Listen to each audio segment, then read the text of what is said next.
Muchas gracias. Nuevamente, buenas tardes a todas, a todos. La verdad, muy contento de cerrar esta mesa con una presentación que ya verán ustedes.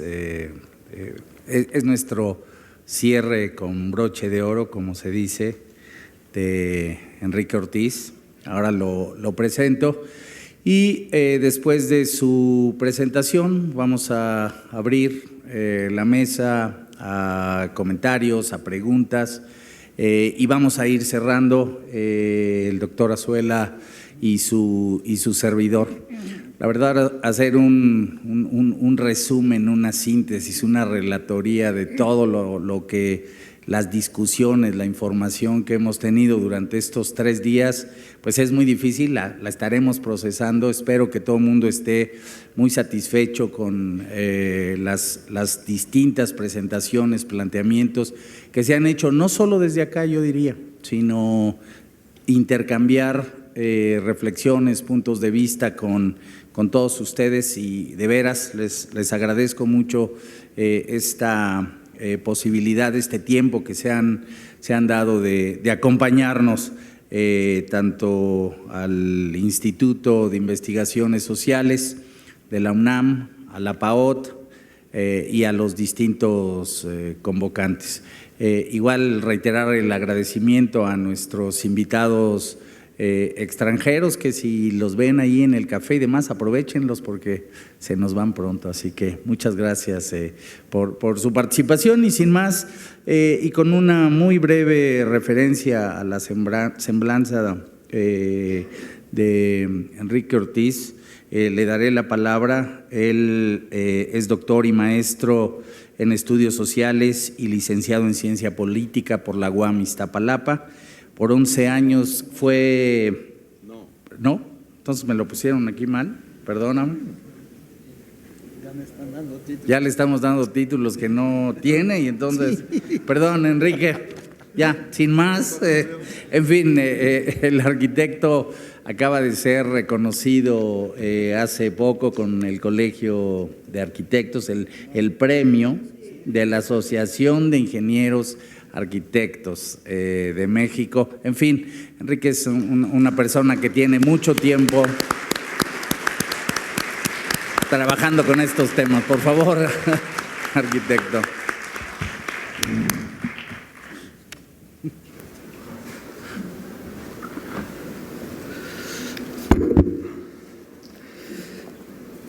Pues muchas gracias por la invitación y me da mucho gusto estar aquí con ustedes. Yo voy a hacer una presentación en esta perspectiva de Hábitat 3, que sería la tercera conferencia de Naciones Unidas sobre asentamientos humanos, que ahora se ha reducido los asentamientos humanos a las ciudades. Creo que es la primera observación que tendría yo que hacer, que hemos perdido el campo. Se me hace absolutamente absurdo, porque campo y ciudad son un continuo y no podemos hablar del hábitat sin hablar del hábitat del campo.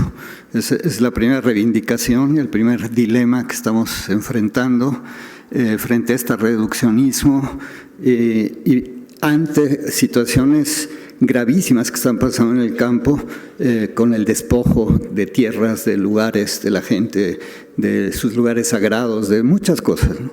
Entonces pensamos que este es un punto clave. Yo quería mencionarlo de entrada porque es hábitat, debía hablar del hábitat integral. En general hemos visto cómo desde Vancouver hasta ahora ha habido una reducción de la visión del hábitat. Creo que la agenda de Vancouver fue mucho más integral en muchos sentidos. Ahí ya estaba, por ejemplo, el derecho a la vivienda, que nosotros hemos reivindicado mucho, y se decía es un derecho fundamental. Para Hábitat 2 tuvimos que pelear casi 3 años para que no se perdiera el derecho a la vivienda de la Agenda Hábitat. Y ahí fue una intervención de Estados Unidos que quería que ese derecho no existe. Y fue una pelea internacional fundamentada desde la sociedad civil la defensa de esto, y se logró. Se quedó solo Estados Unidos en la discusión final, con Japón en contra, y se aprobó la inclusión del derecho a la ciudad, pero ya le quitaron lo de fundamental, le quitaron lo de ser un derecho básico, ¿no? Entonces, es una pelea constante. Los derechos se conquistan, no nos los otorgan, y menos actualmente. Actualmente hay un conflicto entre los grandes intereses económicos y la prevalencia de los derechos humanos. Incluso se están poniendo antes los derechos de las grandes corporaciones sobre los derechos de las personas, cosa que nos hace reflexionar en cómo tenemos que plantear las cosas así hacia Hábitat 3. Yo voy a hablar como lo están dedicando a las ciudades, así como defendimos en Hábitat 2 el derecho a la vivienda, para Hábitat 3 estamos proponiendo el derecho a la ciudad.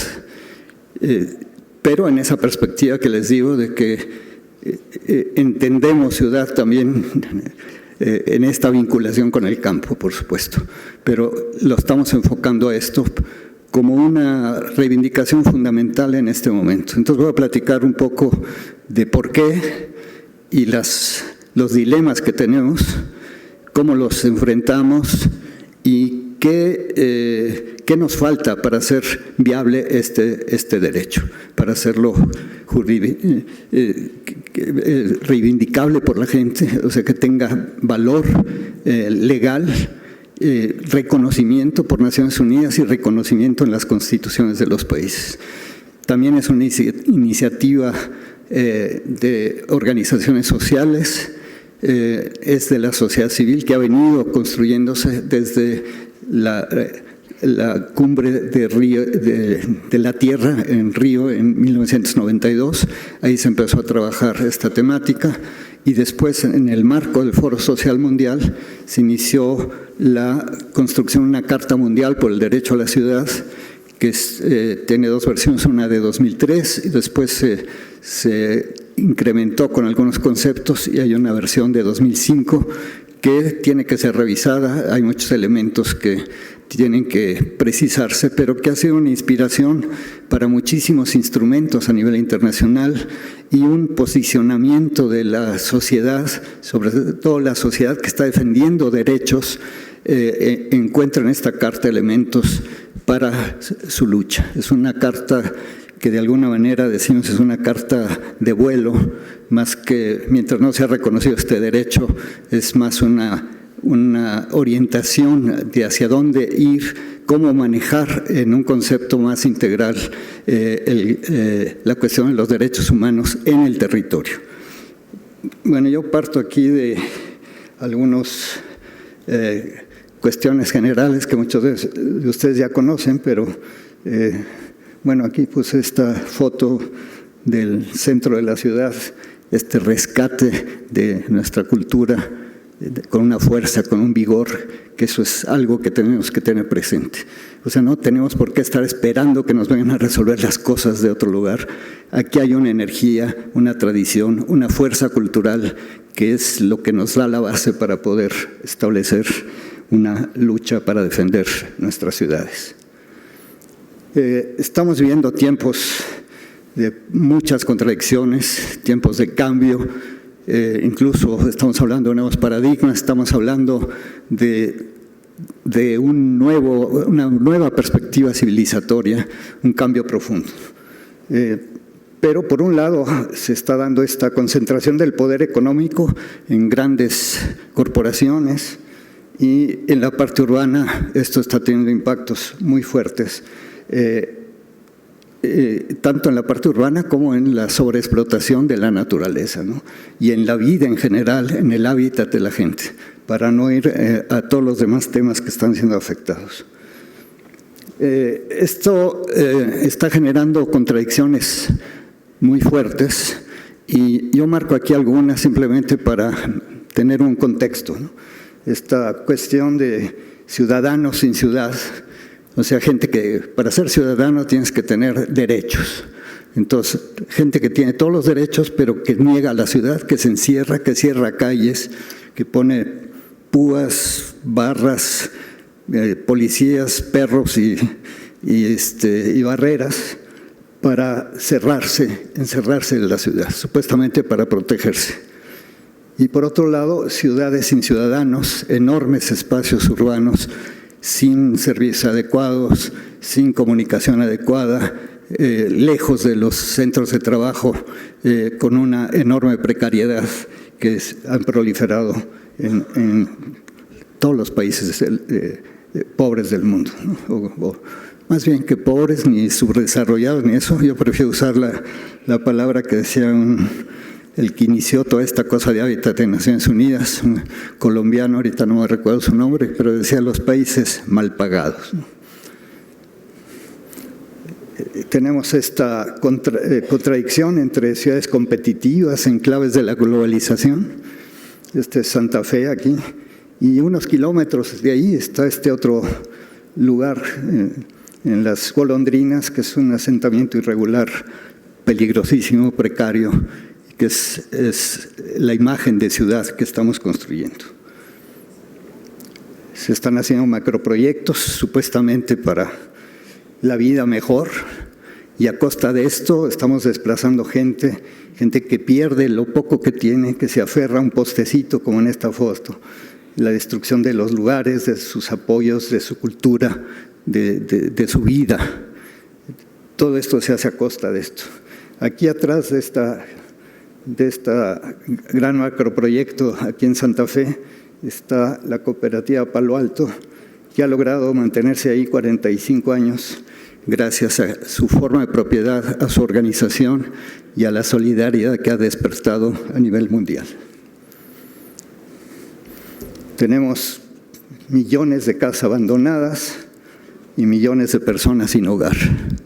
También fruto muchas veces, como la foto de la derecha, de los grandes eventos internacionales. Este es el caso del último campeonato de fútbol en Brasil. Y luego esta producción masiva de viviendas mercancía, monótono, aburrido, no sabe uno ni cuál es su casa, se toman unas copas. Y la generación creciente de asentamientos precarios. Yo muchas veces pregunto en las pláticas, cuando presento estas fotos, ¿dónde preferirían vivir? Y generalmente recibo la de la derecha, como dijo la compañera, ¿no? Prefieren vivir ahí. Es interesante eso. Esto es lo que está pasando. Son manifestación del sistema social que vivimos. No son como dos ciudades y como lo queremos ver, la de los pobres, irregular, incluso ilegítima, muchas veces incluso criminalizada, la ciudad informal que le llamamos, ¿no? No, las dos ciudades están juntas y son fruto de lo mismo. Son fruto de las mismas consecuencias. No son, visto desde el lado de la derecha, la parte de la izquierda es el desastre que hace la gente, que no tiene responsabilidad, etcétera. Estamos siempre culpando al otro de lo que está pasando en la ciudad. Esto es fruto del sistema económico, social del mundo, y está pasando en todas partes. Y yo tengo aquí algunos ejemplos de esto. Por un lado está el impacto sobre la gente muy pobre, ¿no? Entonces en Lima, esta dificultad para acceder a tierra, a vivienda, la criminalización que estamos haciendo, el poblamiento popular, el despojo y tendencias actuales a despojar de los saberes de la gente. La gente ha hecho, en México, en Perú, en Brasil, hay estudios. Más de 2/3 partes de la vivienda de estos países ha sido hecha por la gente sin apoyo de nadie. Y no reconocemos esa fuerza y esa capacidad productiva que tiene la gente. No se respalda, se combate, se le ponen limitaciones, se le ponen reglamentos para que no se organice de mejor manera. Y se puede organizar de mucho mejor manera. y tenemos las experiencias para eso. Y también la destrucción de sus capacidades de organización. No queremos que haya cooperativas, que haya asociaciones, que haya grupos que se organizan para un hábitat mejor. Estamos matando los colectivos en todos los sentidos, individualizando los problemas y las soluciones. Y estos son los impactos urbanos. Nada más voy a pasar rápido algunas fotos. Este es Sao Paulo, visto de atrás, esta conjunción de las dos ciudades, y Santa Fe, en la Ciudad de México, vista de adelante. Este es Buenos Aires a la izquierda, Caracas a la derecha. Solo una calle divide las dos ciudades. Este es Río de Janeiro, Bogotá, la misma cosa. Y esta proliferación de torres, porque en el mundo lo que hay más abundante actualmente es un capital especulativo. Circula mucho más capital especulativo que capital productivo, lo cual es una contradicción fundamental del sistema. Y este capital especulativo, incluso capital proveniente de la delincuencia, está siendo lavado en inversiones inmobiliarias en todo el mundo. No es un problema de México, es un problema por todas partes, ¿no? Ahora, por otro lado, así como hay esta tendencia fuerte y tiene todo el poder, tiene el poder político, el poder económico, el poder de las armas y el poder de la ideología con los medios de comunicación. Mucha gente está luchando por un cambio, por una manera distinta de ver las cosas, y hay muchas iniciativas. Yo digo que son millones en el mundo, ¿no? El Foro Social Mundial llegan 100,000 gentes de distintas perspectivas, de distintos orígenes, con distintos objetivos personales, pero coincidentes en que ese no es la ciudad que queremos, que no ese es el mundo que queremos, ¿no? Y entonces hay iniciativas vigorosas, valientes, heroicas muchas veces, que están planteando cosas nuevas, que están cambiando su perspectiva del mundo. Pero estas se enfrentan a nuevas formas de dominación, mucho más abstractas, más lejanas de nosotros. Ya no sabemos quién es el que toma las decisiones y saca todo el dinero y nos endeuda para quién sabe cuántos años. Ya no es el rey de tal lugar, sino es algo mucho más difuso. Un crecimiento de la pobreza, de la desigualdad. La desigualdad es un punto clave en este momento, creciente desigualdad del mundo, y la exclusión social, la depredación de los recursos naturales, etc.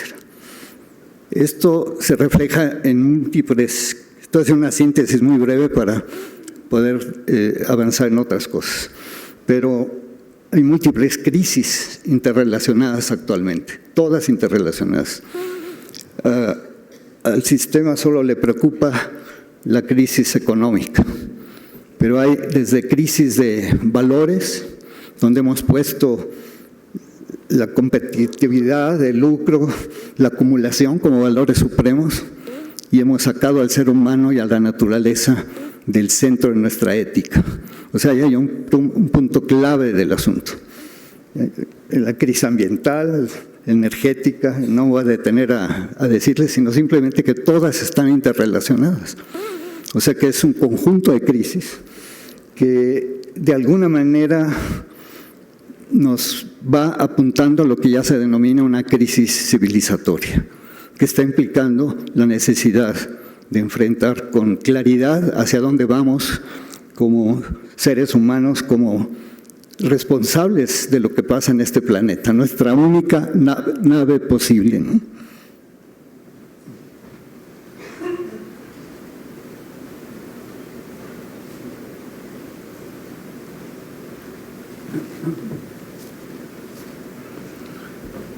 Por más que nos digan que hay planteamientos científicos que nos permitirían ir, o imagínense que nos vamos a la luna, algunos aburridos de este mundo, pues qué aburrido vivir en la luna, ¿no? Debe ser bastante espantoso, ¿no? Entonces, nuestro único planeta es este, por lo pronto, por muchos años, y tenemos que cuidarlo, somos los responsables. O sea, la única especie pensante de este planeta es la que lo está destruyendo, ¿no? Entonces, creo que ahí hay que repensar profundamente las cosas. Los chinos nos dicen que crisis es peligro y oportunidad, y tienen dos ideogramas para plantearnos esto. Pero siempre la sabiduría oriental no nos dice cuál es la solución, siempre nos pone el dilema, precisamente. ¿Es crisis o es oportunidad? ¿Y cómo entendemos crisis y cómo entendemos oportunidad? Entonces, la opción 1 es, el peligro es el cambio, y la oportunidad es, hagamos mejor las cosas que estamos haciendo. Hagamos más de lo mismo, pero bien, mejor hecho. Corrijamos unas cuantas cosas para que las cosas funcionen. En eso estamos metidos actualmente. Y esto en las ciudades tiene impacto como un espacio de competencia para el lucro, la expansión urbana sin límites, los megaproyectos que impactan profundamente, que ya se discutieron aquí a fondo, la especulación inmobiliaria incontrolada, la economía verde, que esto lo quiero mencionar muy fuertemente porque esto para Hábitat 3, ya desde Río +20, esto fue lo que se fue bendecido, la economía verde como la conversión de la naturaleza en capital. O sea, es el último reducto de acumulación, pero es una contradicción fundamental del sistema, porque la acumulación se basa en la acumulación de darle un valor agregado con el trabajo humano a las cosas. Aquí es una apropiación de un bien común, de bienes comunes sin trabajo. O sea, esto es la contradicción fundamental que nos muestra una tendencia regresiva en el sistema actual. O sea, de ir para atrás profundamente, de ir en contra incluso de sus propios planteamientos.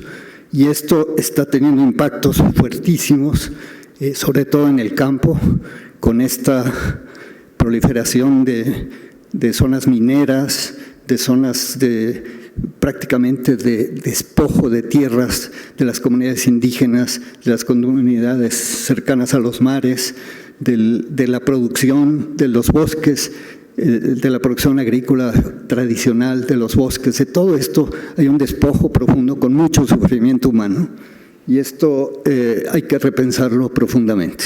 Esto y la famosa resiliencia, que es otra de las cosas que nos proponen, que es pues aceptar que están mal las cosas, pero protejámonos, ¿no? Hagamos una barda en Yucatán para que no suba el mar, pues ya con eso nos protegemos, ¿no? Creo que no es por ahí la cosa. La renovación urbana y la gentrificación de las ciudades como otra de las cuestiones sin pensar en la gente, etcétera. Aquí simplemente puse algunas de las consecuencias de hacer más de lo mismo con mucho más fuerza, poniendo todo ahí y esperando que eso crezca y que ahí tengamos la solución. Además hay esta receta de moda, las asociaciones público-privadas. Esto confronta la planificación con la lógica del mercado. O sea, no hay una planificación. Ahora se planifican más los negocios inmobiliarios que las ciudades. O sea, lo que se planifica son los negocios inmobiliarios. Hay una asociación de intereses económicos y políticos. Se disminuye el papel regulador del Estado. Esto es muy grave. Se estimula la corrupción. Y la verdad es que de repente andan buscando los conflictos de intereses y lo que encontramos que ya no hay conflicto, o sea, que los intereses son los mismos, y esto está generando problemas muy serios para poder enfrentar las cosas. No da lugar a las iniciativas de la gente tampoco. Hemos visto cómo se cierran los espacios a las iniciativas transformadoras de la gente. Cuesta mucho trabajo impulsar un pequeño cambio, lo logras y te lo tira el siguiente que viene. O sea, hay cuestiones ahí también bastante graves. Entonces yo me voy por esta frase, aquí está sintetizada, de este señor, que pues hacía la teoría de la relatividad, pero en sus frases era bastante contundente y nada relativo. No podemos resolver problemas pensando de la misma manera que cuando los creamos. O sea, tenemos que pensar de otra forma. Parece que ese es el gran reto que tenemos en este momento. Entonces, la opción 2 es el peligro, es hacer más de lo mismo, y la oportunidad es hacer cambios. Esta es otra manera de ver las cosas, o sea, voltear la tortilla del otro lado. Entonces, las ciudades las podemos ver como espacios para la vida, el desarrollo urbano como una construcción social, participativa, la planificación como un proceso permanente, interactoral, incluyente, las personas como sujetos responsables en la construcción de estos espacios de libertad, de intercambio, de comunicación. Ese es el sentido de las ciudades, es el conjuntar, el complementarlos, en apoyarnos, en solidarizarnos. Hablamos muchas veces, en uno de los planes que se estaba haciendo del Distrito Federal, había 3 ejes. Uno era la equidad, magnífico; otro era la sustentabilidad, excelente; y el tercero era la competitividad, que destruía los otros 2. ¿Cómo es que podemos pensar más bien en una ciudad solidaria, ¿no? O en espacios solidarios? Entonces, es el cambio de perspectiva el que parece estarnos pidiendo que cambiemos nuestra mente. Esto es en esta perspectiva que hemos venido trabajando, lo que ya les decía yo, el origen, el derecho a la ciudad, y que queremos impulsarlo hacia Hábitat 3 como un elemento nuevo al que también se está oponiendo el mismo país que se opuso al derecho a la vivienda. Se ve como un derecho, y esto es lo más complicado, ¿no? Y aquí Toño Azuela nos dirá por las complejidades jurídicas de hablar de un derecho colectivo y complejo. Lo complejo lo voy a explicar, lo colectivo se lo dejo a él para que nos lo comente después. Pero lo vemos así, porque es el derecho de todos los que habitan, incluso los que usan las ciudades. Es el compartir un espacio. No es la suma solo de derechos, sino que es cuando tú sumas una serie de cosas en una forma integral, es algo diferente. La computadora no es la suma del ratón y del teclado y la base de la memoria, sino que es el conjunto de todo esto lo que te da las posibilidades de utilizarlo. Es fundamental para la plena realización de la ciudadanía y la libre determinación. Los derechos humanos se orientan fundamentalmente por la autodeterminación, no solo de los pueblos, sino de las personas, en lo que atañe a nuestra vida. Una de las cosas que estamos perdiendo y que se pierde a pasos acelerados es la autonomía de la gente. Y la autonomía es fundamental para una transformación. El disfrute de las ciudades bajo principios de libertad, de equidad, de igualdad, de democracia, sustentabilidad y justicia social. Este es el sentido que tiene la Carta Mundial del Derecho a la Vivienda, y como se construyó también la Carta de la Ciudad de México por el derecho a la ciudad. Aquí está la matriz que construimos para la Carta de la Ciudad de México. Dentro de una perspectiva justamente empezar a manejar la complejidad. Aquí no verán ustedes sectores. La vivienda está en toda esa matriz. Esta cosa se pasa sola, ¿no? La vivienda está en toda esta matriz. El abasto está en toda esta matriz. La salud está en toda esta matriz. Todo tiene que ver con todo. Creo que ese es un punto clave que, por un lado, la ciencia nos está dando. Todo tiene que ver con todo. Todo está articulado.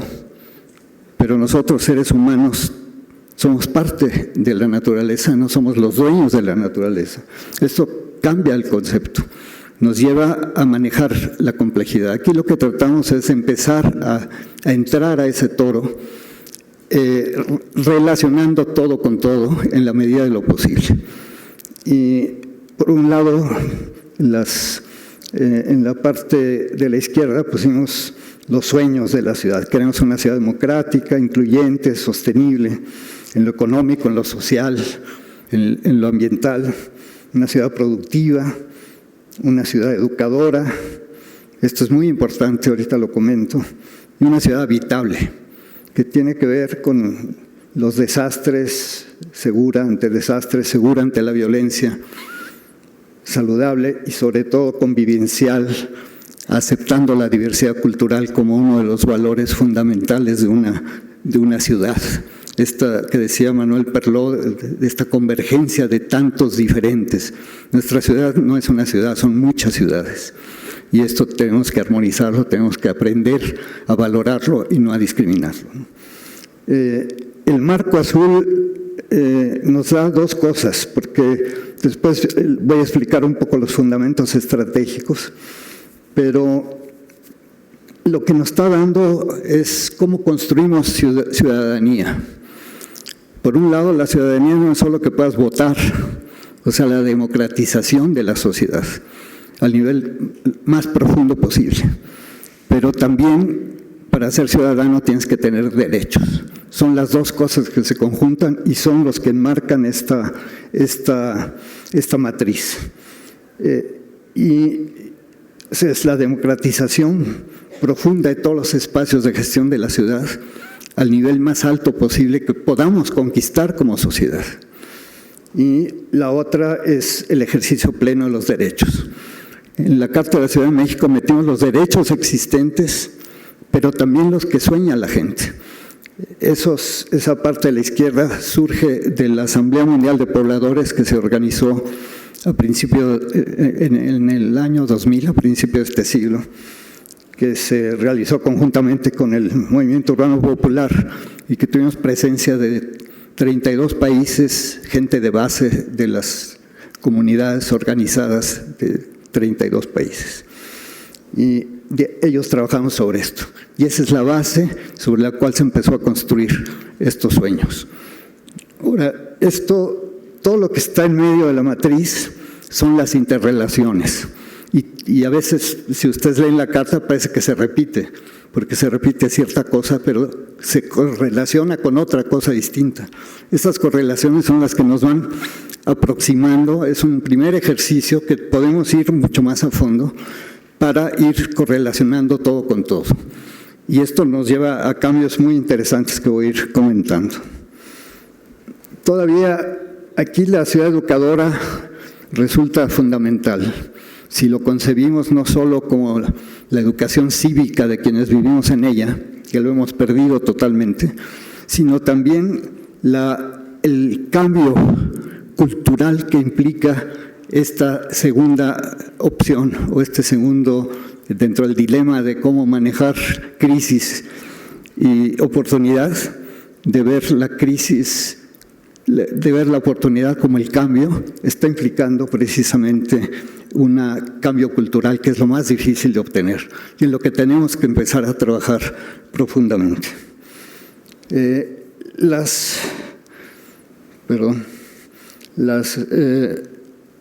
Los renglones donde dice ciudadanía democrática, los fundamentos estratégicos son los que voy a comentar con algunas de las cosas que podríamos hacer para ir concretando esto, ¿no? Porque siempre nos dicen es un sueño, es una utopía, no sirve para nada.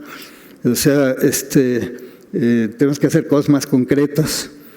Pues depende de nosotros que las podamos hacer más concretas. Se puede quedar en un sueño, pero la gente en los barrios la ha tomado como una lucha. La está mencionando en muchos lugares. No solo aquí, en muchas partes de América Latina se está construyendo. Tenemos actualmente en la perspectiva de Hábitat 3, una plataforma mundial por el derecho a la ciudad, para impulsarlo desde todas las regiones. Se está trabajando en eso y hay grupos muy interesantes investigando, produciendo propuestas, etc. Esta primera columna, que es la primera fundamento estratégico. Fundamento es casi como principio, pero cuando hablamos de principios es casi una palabra, ¿no? Honestidad, igualdad, etc. Aquí, cuando hablamos de un fundamento estratégico, es que tiene acciones. O sea, en el medio de esa matriz están los planes, los programas, las acciones de los distintos actores, la concertación entre ellos. O sea, hay toda una serie de cosas que es lo que llena esa matriz que veíamos, ¿no?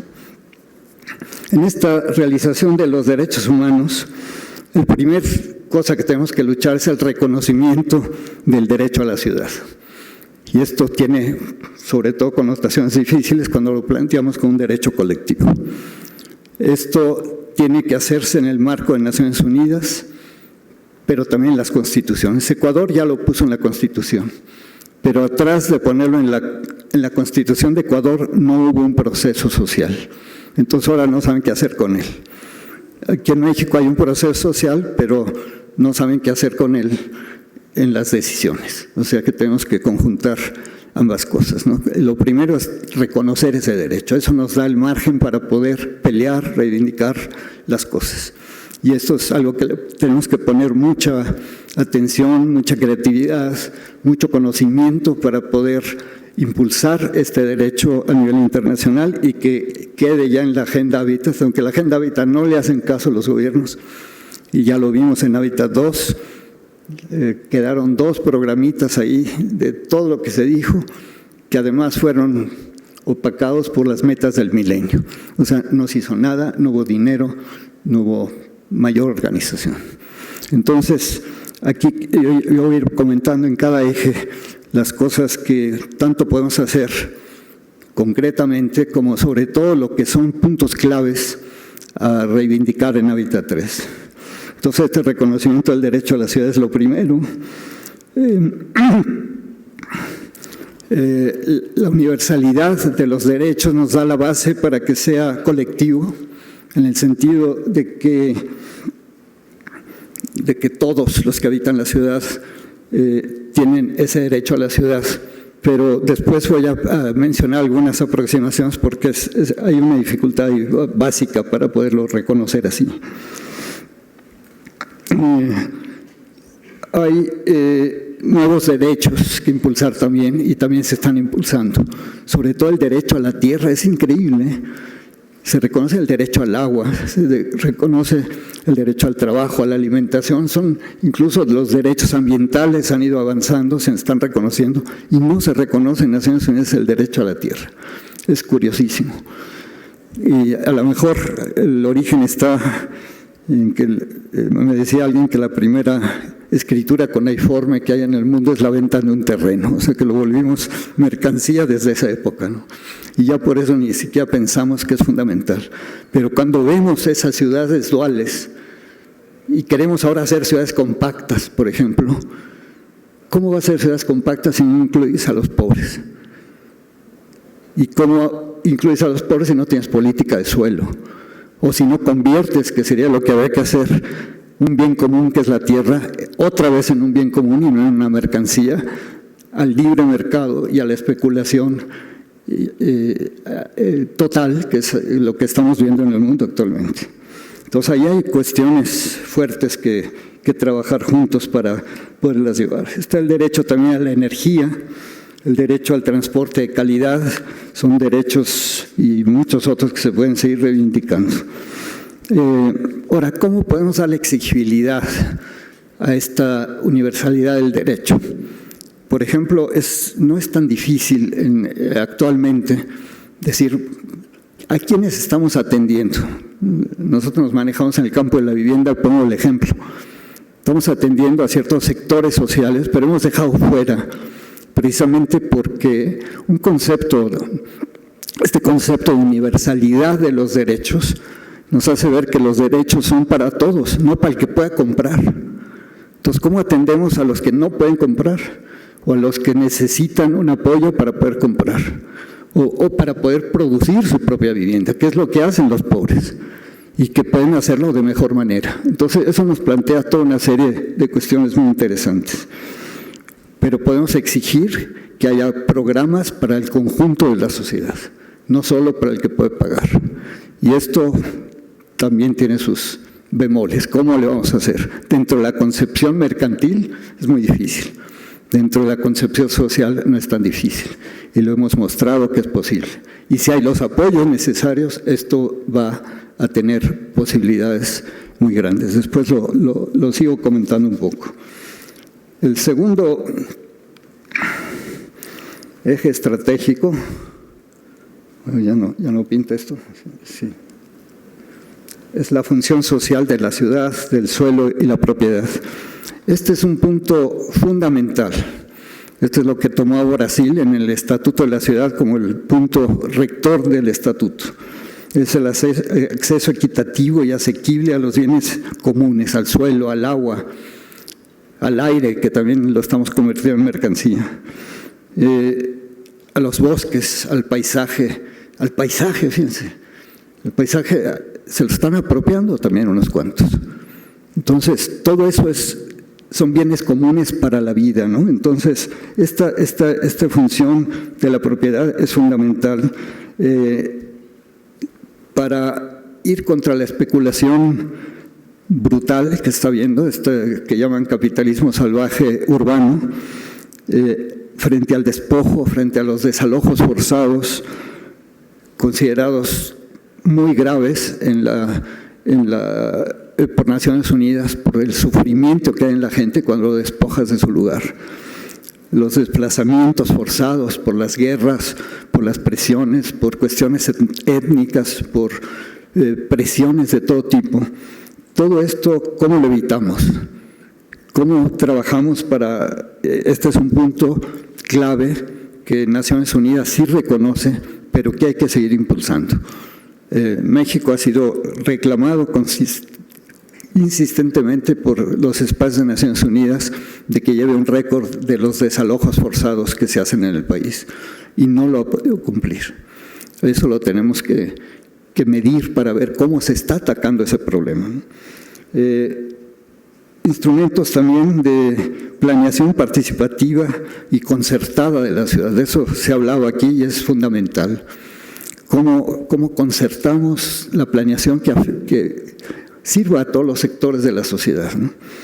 Y que priorice a quienes menos tienen, porque también esa priorización es fundamental.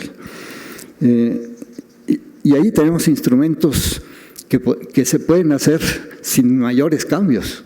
Un cambio de voluntad política, por supuesto, pero Brasil, Colombia tienen instrumentos muy interesantes, por ejemplo, de captación de plusvalías, un impuesto creciente a las áreas poco usadas o a los terrenos baldíos, forzando en cierto tiempo a poder desarrollarlos y después aplicar la expropiación o aplicar lo que tiene en Colombia, una subasta obligada de los terrenos para que puedan servir a la gente que no tiene tierra dentro de la ciudad, no a 40 kilómetros, que es donde lo estamos poniendo actualmente. Bueno, esto es nomás un ejemplo de las cosas que puede haber. Hay instrumentos también programáticos, ¿no? La regularización colectiva que ahora tiene Brasil, no solo individual, sino de todo un asentamiento popular, hacer una regularización rápida de eso, ¿no? Es decir, tienen tiempo viviendo ahí, ¿cómo lo hacemos, ¿no? Ellos tienen instrumentos, las zonas especiales de interés social, esta expropiación, la subasta que ya mencioné. También hay, y esto es muy importante para Hábitat 3, el fomento a la integración, bueno, también hay instrumentos, de integración social, algunos un poco absurdos, ¿no? Chile desarrolló algunos proyectos, como las políticas desde Pinochet fue una segregación brutal de la ciudad de Santiago de Chile y de muchas ciudades, y ha creado muchos problemas sociales. Hay instrumentos de integración social, pero algunos ya lindan en lo absurdo, darle un subsidio a la clase media para que acepte que viva gente más pobre en su contexto.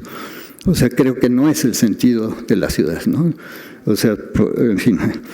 Pero la cosa que yo quería decir como fundamental para Hábitat 3 es todos estos problemas de irregularidad y que tanto nos quejamos, no se resolverían generando suelo para los pobres, generando suelo servido, bien ubicado en las ciudades, en lugar de que lo tengan que comprar en un mercado al que no acceden y tienen que ubicarse en los lugares peligrosos, siendo los principales sufridores de los eventos naturales.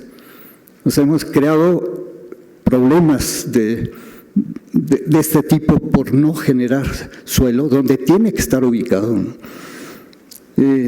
Aspectos también jurídicos, seguridad de tenencia. Esto estaba en Hábitat 2, fue uno de los programas básicos de Hábitat 2.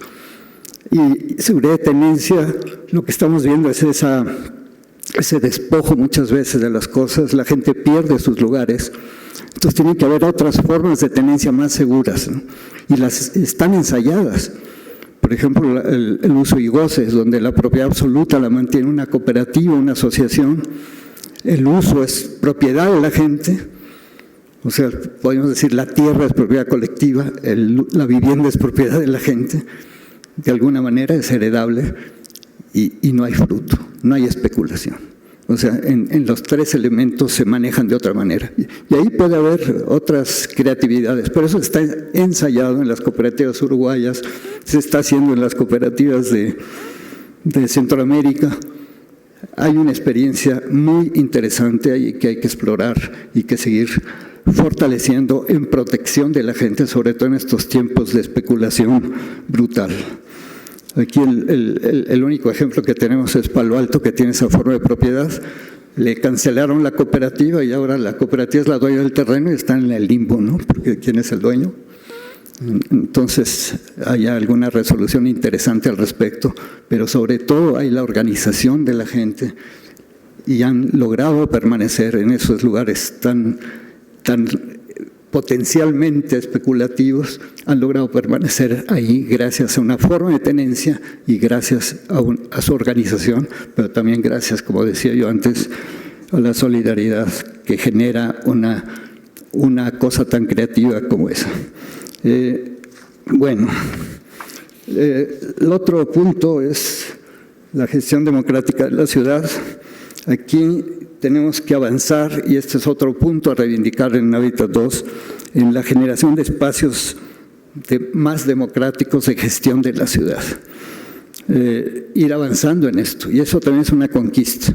En Brasil, por ejemplo, la asamblea, el consejo de las ciudades es un consejo que en muchos aspectos es deliberativo. O sea, lo que se dice ahí se hace. Aquí todos llegamos cuando mucho a consultivos, donde yo les llamo espacios de terapia ocupacional, ¿no? Que yo propongo, tú propones, él propone, nosotros proponemos y ellos deciden, ¿no? Y no hay mucho más espacio. Entonces tenemos que avanzar en ese sentido, a la planeación democrática, a los presupuestos participativos, ampliar el espacio de los presupuestos, no reducido a unos cuantos centavos, sino a cosas más sustantivas. Creo que esta ciudad ha avanzado mucho en estas perspectivas, pero puede seguir avanzando mucho más. Pero tenemos también que ser conscientes que es una graduación también de la participación. O sea, la participación fundamental en la vivienda es de la gente. ¿Qué tienen que hacer los gobiernos diseñándonos las casas? ¿Cómo quieren que vivamos? O sea, esa es absolutamente una decisión de la gente. Y hay los mecanismos para poderlo hacer. Hay cogestión, por ejemplo, en los barrios. Se pueden hacer mesas de concertación, ahí hay ya diversos intereses que hay que conciliar, pero la gente sabe qué le falta a su barrio, sabe qué quiere. Es otra manera de participación. O la consulta pública vinculada a los consejos deliberativos para avanzar en espacios más grandes, o la gestión pública pero con consulta.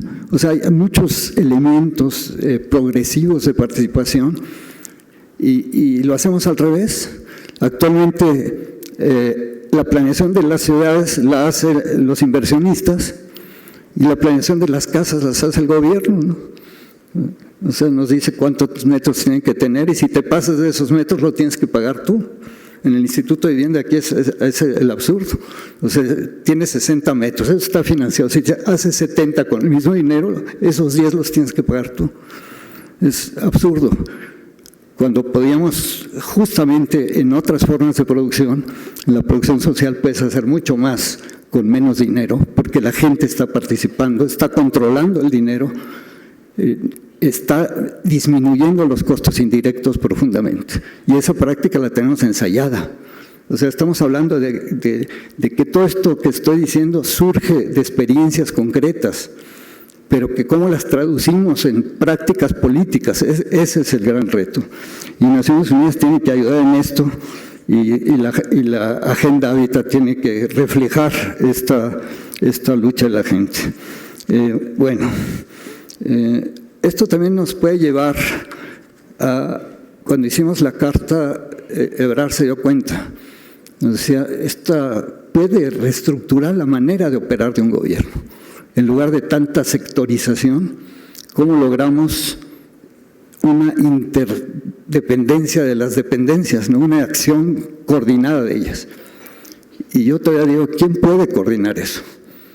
O sea, el que puede coordinar eso son las comunidades. Pero ahí tendría que haber un cambio de actitud política de cómo operar esto. Pero se puede hacer y se ha hecho en algunos casos. Luego, el otro eje es la producción democrática de la ciudad y en la ciudad. O sea, reconocer esta capacidad productiva de la gente es lo que llamamos producción social, que es otro de los temas que ya desde Hábitat 2 logramos colocar unos 4 articulitos ahí, pero un poco más, pero prácticamente estaban mal colocados, mal dicho, algunas cosas mal ubicados sobre todo, y sobre todo nadie les hace caso. Entonces, pero hemos practicado esto. En América Latina vamos muy avanzados en esta práctica de la producción de la gente, sin fines de lucro, o sea, donde se valora no el capital, sino se valora fundamentalmente el trabajo de la gente, y bajo control de la gente. O sea, es la construcción de sujetos sociales de su propia transformación, en una práctica que es hacer vivienda, y que es muy educadora, porque ahí sí que la gente está involucrada. Entonces, ¿cómo generamos los apoyos necesarios a esta forma de producción, que ha sido una pelea constante para lograr que esté en la ley? Bueno, ya lo logramos en México, en otro lugar lo lograron, en otro no está. Cómo generamos instrumentos adecuados a una lógica distinta de producción. Es una lógica totalmente distinta, necesita instrumentos específicos. Le aplicamos los del mercado y no sirve. Y yo no digo que desaparezca la producción del mercado, mucha gente necesita comprar su vivienda. Pero lo que no podemos aceptar es que no se reconozca lo que ha producido más vivienda de este país y que no se les estimule, que no se le apoye con instrumentos, con financiamiento, con asesoría técnica. Cuando tenemos esos componentes se hacen cosas de primera. Además, hay un proceso formativo desde el inicio del proceso. Sabes para quién es, la gente se organiza, sabe sus potencialidades, no solo sus carencias. Y entonces estás construyendo comunidad, hay seguridad a lo interno de estos lugares, hay equipamientos, no solo casitas, hay ciudad, hay deportes, hay producción, hay comercio, hay toda una serie de cosas que la gente puede generar en sus conjuntos. Pero eso necesita tierra suficiente, apoyo bien ubicado, apoyos financieros, subsidios, reconocimiento de esta forma de producción profundamente como parte de la política. Habíamos avanzado mucho en esto y en el actual gobierno lo pasaron a proyectos especiales. De ser política, uno de los componentes estratégicos de la política pasó a proyectos especiales, o sea, la marginación de la marginación. Y otra vez hay que volver a empezar.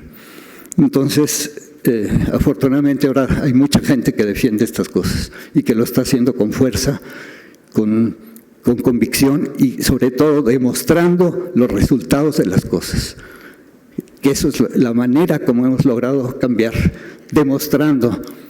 Yo siempre comentábamos con el movimiento urbano, al principio era pura protesta, después decidieron hacer protesta con propuesta y después decimos no basta la propuesta, hay que empujar la propuesta y hay que demostrar con hechos que esa propuesta es válida. Y se ha demostrado. Entonces lo que está faltando es la voluntad política de aceptar esto. Y eso es fundamental. Y esto lo tenemos que llevar a Hábitat 3 fuerte, porque la tendencia está en la primera opción que yo presentaba, en más de lo mismo. Y estoy seguro que el borrador que va a venir, como nos pasó en el borrador de Hábitat 2, estaba orientado solamente en esa perspectiva. no en una perspectiva de un cambio profundo en favor de nuestro planeta y de la gente. Necesitamos un estímulo también a la producción solidaria, bueno, y la otra cuestión también es cómo fomentamos otra economía en las ciudades, una economía en manos de la gente. No se nos ocurre otra cosa que traer inversiones para darle dinámica a la ciudad. Ahorita en las paces allí que están construyendo en Colombia, el presidente lo único que se le ocurre es vamos a sacar adelante las zonas de paz con inversión extranjera. Es lo que estamos haciendo también. ¿Será ese el único camino? No podemos apoyar las iniciativas de la gente, los pequeños emprendimientos de la gente. Lo que decía Manuel Berló son las empresas sociales, las pequeñas cosas que podían crecer. No van a hacer mucho, pero la multiplicación de miles de estos emprendimientos sociales con otra lógica productiva, con una lógica de solidaridad, de apoyo mutuo, de fincar la economía de la gente con fuerza. ¿Cómo insertamos a nuestros jóvenes en la sociedad? No están siendo insertados y luego nos quejamos de que hay violencia, pues es la única oportunidad que tienen de ser alguien, ¿no? Los tenemos sin poder estudiar, sin poder trabajar, sin esperanza. ¿Cómo generamos esperanza?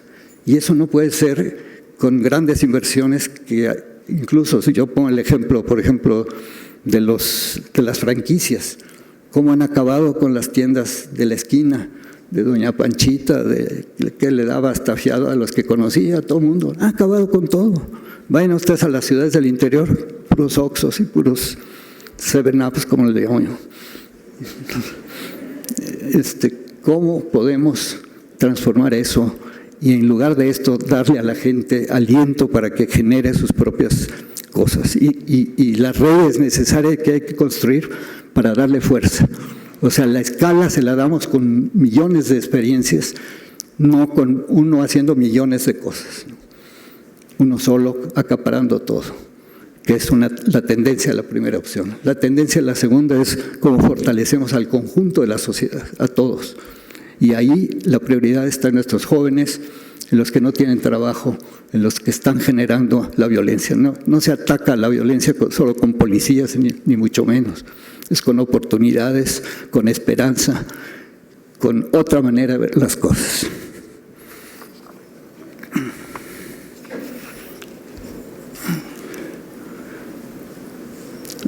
Otro de los ejes, es el penúltimo, es el manejo sustentable y responsable de los bienes comunes, de los recursos generados por el ser humano. Esto es muy importante. ¿Cómo podemos rescatar los bienes comunes?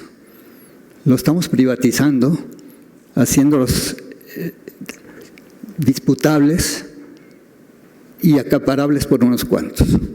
Yo creo que ahí tenemos que poner, y por lo que oí esta mañana, había bastante convencimiento de que algo hay que hacer en esa perspectiva fuerte. No se puede seguir dejando que estos que son bienes comunes, no solo para los seres humanos, sino son bienes comunes para la vida. El agua es para la vida, es para los animales, para las plantas, para nosotros. El suelo lo mismo, ¿no? ¿Cómo pensamientos nuevos que coinciden hoy en el mundo, desde el descrecimiento europeo, pero muy importantemente este recuerdo que existe en toda América Latina, pero que los andinos son los que lo han sacado del buen vivir, que es vivir en armonía entre nosotros, con la naturaleza y incluso con lo que no vemos, con nuestros abuelos, con nuestras abuelas, con nuestra cultura, con lo que está atrás de todo esto. Eso parece muy interesante. Ante la homogeneización que estamos viendo, que para mí esta homogeneización de todo, incluso en las viviendas se ve clarísimo en las fotos que presenté, pero la homogeneización de los cultivos, los monocultivos, toda esta homogeneización y este reduccionismo en las cosas, a mí me parece que son cosas para controlar, pero que muestran la decadencia, son muestra de la decadencia. La evolución, tanto en la vida, tanto en la naturaleza, es complejización. Tenemos que manejar la complejidad como un elemento estratégico para defendernos y para crecer, para que todo el mundo pueda ser incluido. Es fundamental manejar la complejidad y aprender a administrar esa cosa que la simplificación está destruyendo. Bueno,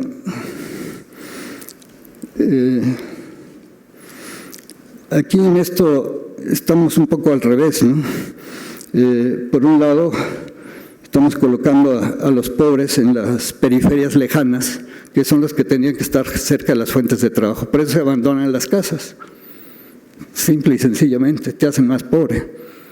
Se desbaratan las familias porque la mamá ya no puede trabajar, el papá llega a quién sabe qué horas después de 8 horas de trabajo y 4 de transporte o 5 de transporte, llega casi a pegarle si no está la sopita caliente, etcétera, ¿no? O sea, y si la madre soltera deja a los hijos solos, con todos los peligros que hay actualmente. Es cómo estamos haciendo las cosas al revés.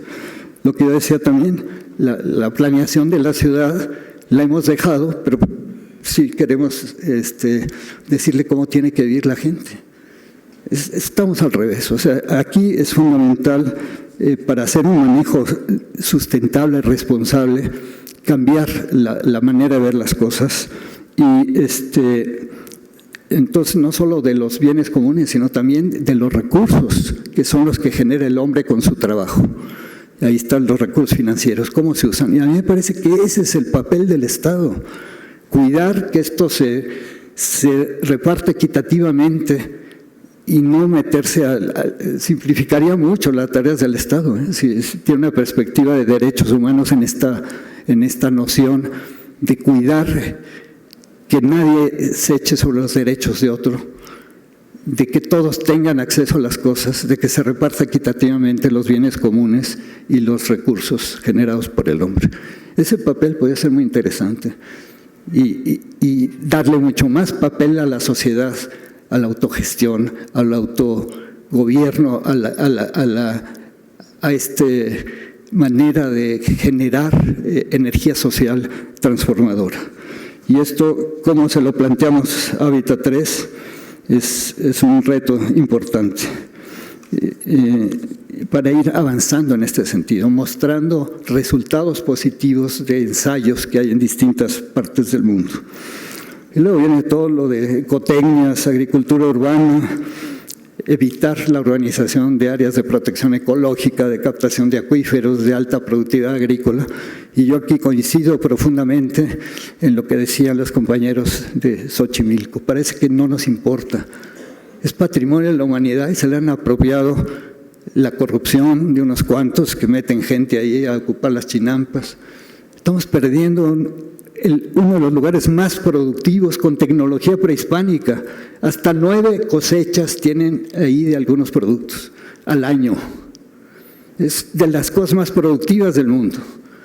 Y estamos dejando que ya tiene 5 niveles, 5 metros de desnivel, hay que hacer presas, ya no puedes circular por todo el porque seguimos sacando el agua de ahí. ¿Cómo rescatamos eso? Y eso es no solo de los habitantes ahí que tienen el derecho de propiedad y pueden venderla al que sea y llenar las chinampas de casitas. Eso es algo que es un patrimonio de la humanidad. Y como tal, es exactamente un derecho colectivo que tenemos que defender. ¿Cómo lo hacemos? Es un derecho defendible y evitamos lo que estamos haciendo por las mismas prácticas del Estado y el chip de ganar un poco de centavos que hemos metido en la mente de todo el mundo. Este cambio cultural fundamental. Bueno,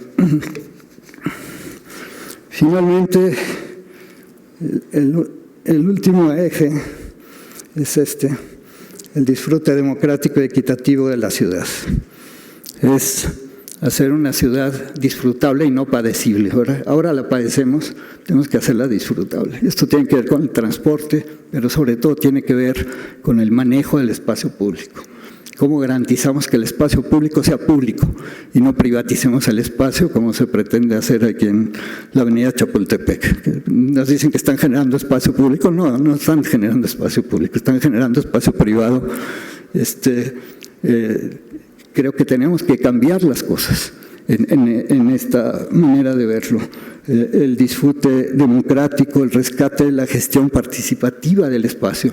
Aquí, por ejemplo, el bosque de acá, el sur de la ciudad, ahí en la zona de Tlalpan, el bosque de Tlalpan, lo cuidan 10,000 corredores, los que corren ahí. No sé si han visto el libro que hicieron, es un libro precioso de toda la fauna, la flora. Son los corredores los que los cuidan. Y es un espacio enorme. Dice uno, bueno, es que por ahí hay experiencias que nos hacen ver que el espacio público es del público, es de la gente. Y no es un espacio que depredamos o que privatizamos y que ya no es accesible a todos, ¿no? Entonces esto es fundamental. La adecuación cultural contra la homogeneización es también fundamental respetarlo en todos los aspectos. Y la protección del patrimonio. Aquí con toda tranquilidad te tiran un edificio catalogado por Bellas Artes para hacer una torre. Tranquilo. Y además te lo presumen. Y estamos destruyendo el patrimonio popular. Ese es el que nadie defiende, porque todavía el patrimonio culto, mucha gente lo defiende. El patrimonio popular difícilmente es defendido. Acabo de ver en el norte de Yucatán cómo le mandaron bloques y bovedillas a unas hermosas casas en San Felipe, casas de madera, de colores hermosos, y la gente estaba encapsulando sus casas detrás de los bloques, destruyendo el paisaje.